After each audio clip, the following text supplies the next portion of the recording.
Before we dive in, make sure to subscribe to my channel so you don't miss any of these intense real-life stories. I never imagined I'd see Marble standing on my doorstep again. Not after how she left a year ago. Back then, she said she needed time to find herself, which was really her way of admitting she'd already found someone else. I remember the hollow ache in my chest as she zipped up her lilac suitcase, the one plastered with travel stickers. We had planned to collect together. Instead, she filled it with memories alongside a man named Trevor. I didn't cry when she walked out. Shock has a strange way of drying up emotions, but the silence that followed was deafening, echoing for months. Over time, though, I slowly rebuilt my life piece by piece. So when she showed up at my door, tears in her eyes and a carefully practiced tremble in her voice, my first reaction wasn't nostalgia. It was pure confusion. She whispered my name as if saying Lennon could erase all the hurt she'd caused. She smelled the same warm vanilla and expensive shampoo, but I wasn't the man she had left behind. I stepped aside, not out of sentiment, but so the neighbors wouldn't hear her dramatic sniffles.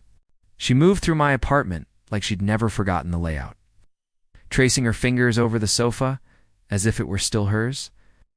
I watched her, noticing the constant glances, searching for traces that I'd moved on. Maybe she expected to find her sweater draped over the armrest, or her photos still hanging in the hallway. But she found empty spaces where she used to be, and calm where her chaos once reigned. She sank into the couch and immediately began her familiar speech. How she'd made a mistake. How Trevor was manipulative. How she finally realized I was the man who truly loved her. I listened, arms crossed, detached, as if I were hearing someone else's story. I wasn't being rude. I was simply no longer the wounded man I had been. When she admitted she missed me, her voice cracked just perfectly. A year ago, it might have worked. It sounded rehearsed, practiced. I let her speak, and eventually she reached for my hand, delicate and trembling, like she used to. The old me would have crumbled at that touch. The new me gently pulled away. That's when I saw the first real crack in her composure. Her smile faltered, her eyes darting around, searching for some sign that she still belonged here. Out. What she didn't know was that moments before she knocked, I had been on the phone with someone who actually mattered, now someone who treated love as more than a hobby. Marble kept talking, trying to pull me back into old memories. But her words faded when I heard the soft click of the front gate outside. She didn't arrive. I did.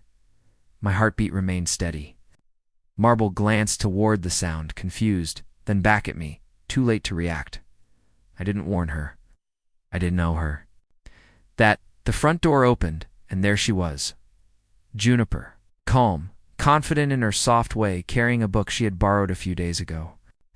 Her hair was tied loosely, and when she smiled at me, shy but warm, it was enough to fill the room. Then her eyes met Marble's, and Marble noticed that smile. That tiny gesture ignited a fuse. Marble jumped to her feet, fury painting her face. Who is she? She demanded, though she already knew. Juniper didn't flinch. She greeted her politely, which only made Marble angrier. I could see it all clicking together in her mind, the neat rooms, the peace, the absence of reminders of heartache. She hadn't returned to the man she'd abandoned, returned to someone new, someone she could no longer access. I told her the truth. After our divorce, Juniper, once her best friend, had been the only one who genuinely checked on me. No hidden motives, no gossip. She simply showed up. At first, we bonded over stories of how Isley Marble discarded people once they no longer served her ego.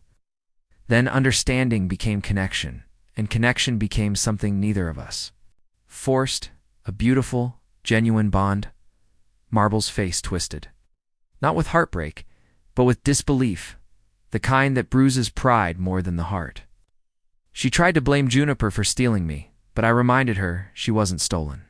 She left, and in doing so, made space for someone better.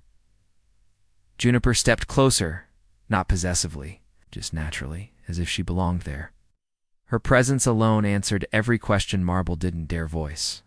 Marble let out a bitter, sharp, broken laugh as she grabbed her purse, muttering that I'd regret this. But I didn't believe her, and she knew it. She stormed out, casting one last glance at Juniper, whose smile never faltered, when the door finally closed behind Marble. The quiet felt different, peaceful, not heavy like it did a year ago. Juniper placed her book on the table and looked at me with that quiet, curious gaze, asking without words if I was okay. For the first time in a long while, I truly was.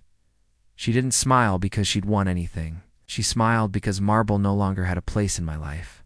She smiled because we had chosen each other out of connection, not pain or rebound. Her smile was steady, warm, grounding. Marble had returned, expecting to find me wounded and lonely.